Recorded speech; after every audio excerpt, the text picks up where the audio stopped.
Now here's a team that no one talks about, not even the biggest heads in sports media. They never gotten their true shine because of one guy that's playing on the Lakers that's from Akron, Ohio, that won this franchise a championship back in 2016. And yes, you guessed that shit right, bro. You are looking at the 2021-22 Cleveland Cavaliers. Now going into the season, the Cavaliers were not expected to be this good of a team. In fact, they were expected to be the usual below average to pretty bad to why the hell does this franchise even exist if LeBron James is not on it type of team. But if y'all are looking at the standings right now, bro, they are currently 29-19, which is a 60% winning percentage, the most they've ever had in a post-LeBron era or even since LeBron was on the team. But they are a game and a half behind the first seed, and they are a game, literally one game, for being fourth or maybe third. Now this stems the question, why the hell are the Cavaliers pretty good right now? And let's get one of their factors out of the way. My prayers go out to Ricky Rubio with his torn ACL. I hate to see that because he was a big reason why they've been surging a lot, especially early in the season. Rubio's presence with the Cavs prior to injury was the most important on this team, as he averaged 13.1, 4 rebounds, and nearly 7 assists a game.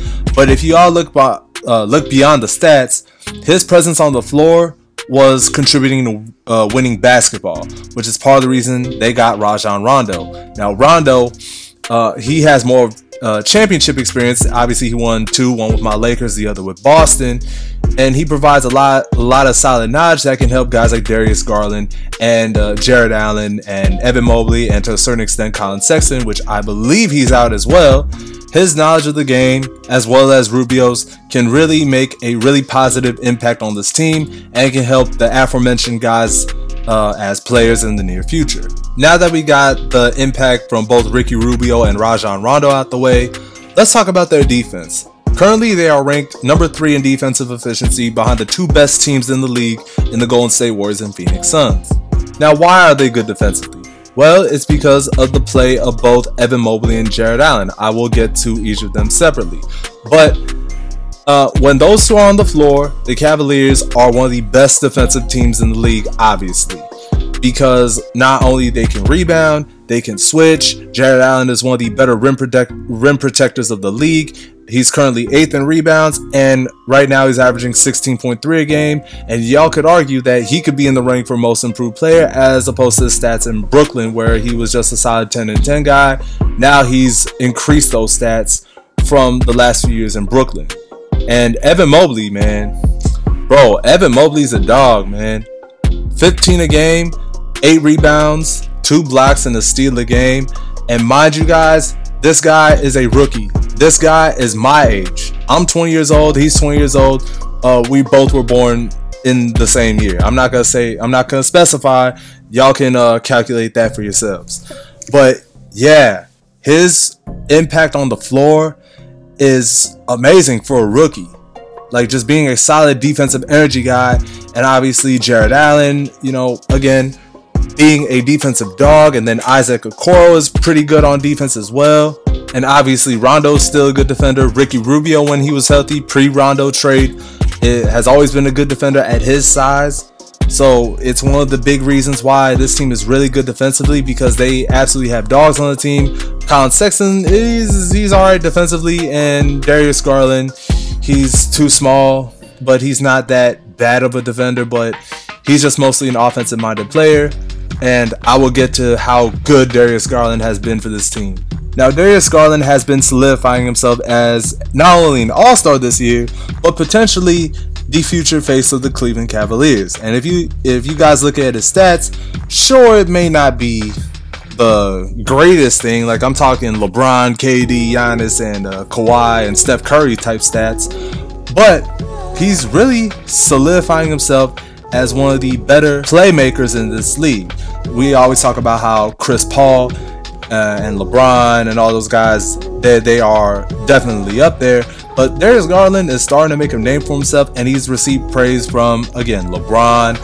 He's received praise by guys like Damian Lillard. And if you guys look at his stats right here, sure, it's nothing really eye-popping, but you could tell that his efficiency is going up and he's starting to become the main focal point of the offense.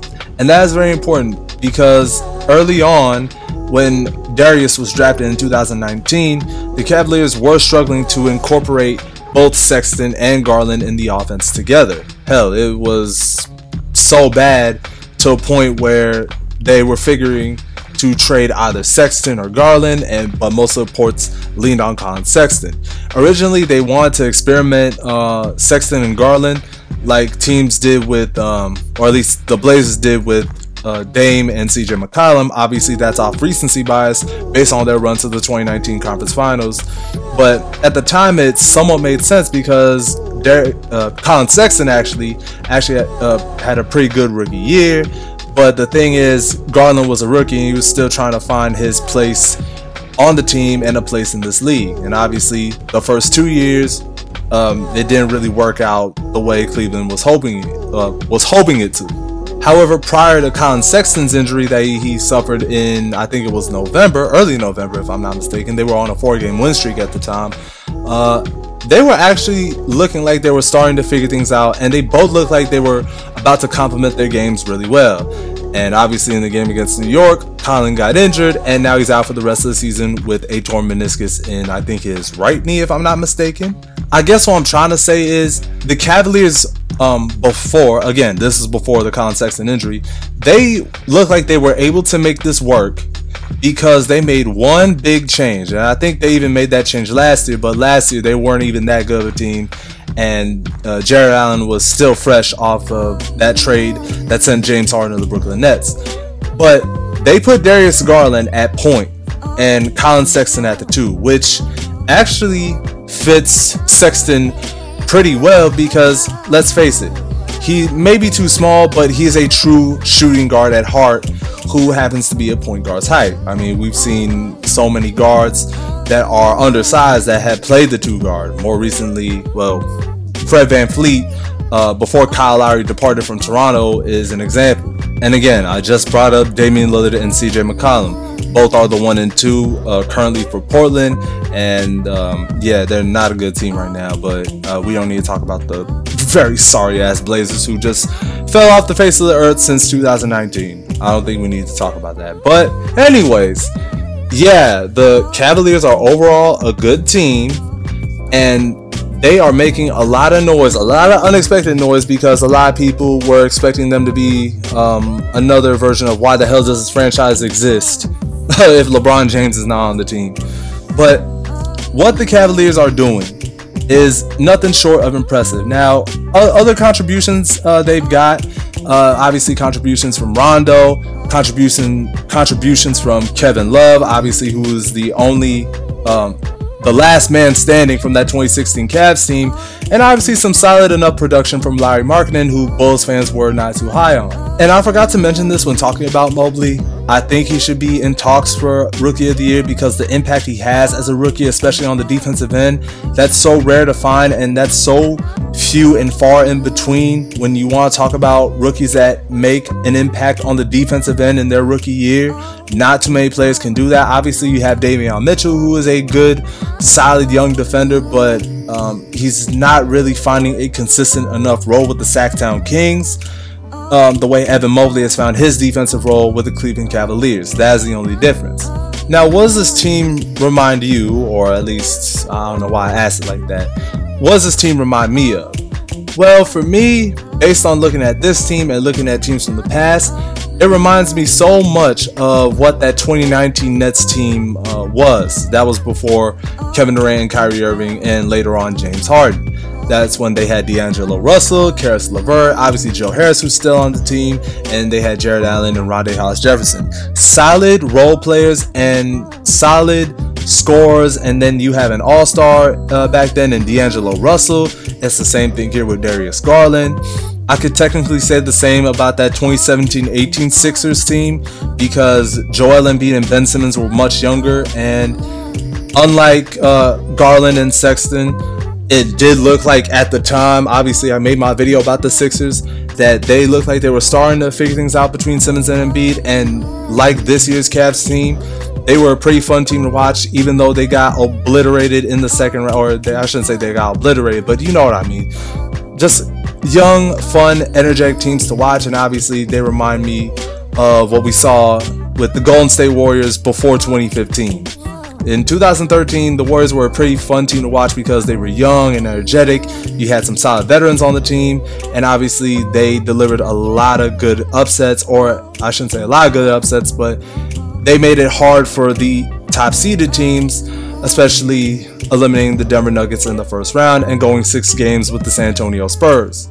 Now, me personally, I wouldn't go as far as to say that this team is comparable to that Golden State team in 2013 because they overachieved as a 6th seed, and obviously the Cavaliers are a number 5 seed right now. Again, they are a game and a half back from first place, but I'm just talking about, you know what I'm saying, the vibe of that team. You know, young, fun, scrappy team with a lot of room to grow. Obviously, one of those 3 teams that I mentioned gutted their future just so they can have a big 3, and we all know what that team is. I guess what I'm trying to say is this: if the Cavaliers are pretty good right now, I can't wait to see what this team looks like in 2, 3, 4, or even 5 years, because if they do play their cards right, they're going to be back in contention just like they were when they had LeBron James on the team and Kyrie Irving, along with Kevin Love and J.R. Smith and all those guys. But yeah, this is my video about the Cavs. I know this is a very random topic, but with everything going on in the NBA, I do believe that this Cavs team deserves some love, especially, well, no pun intended on love, but this Cavs team deserves every inch of respect, especially with the slander they've been getting the past 2 years, and even before when LeBron left the first time in 2010. So they went through hell and back, and this Cavs team is very fun to watch. That's all I'm going to say. So yeah, that's the end of this video. I'm X. Deuces.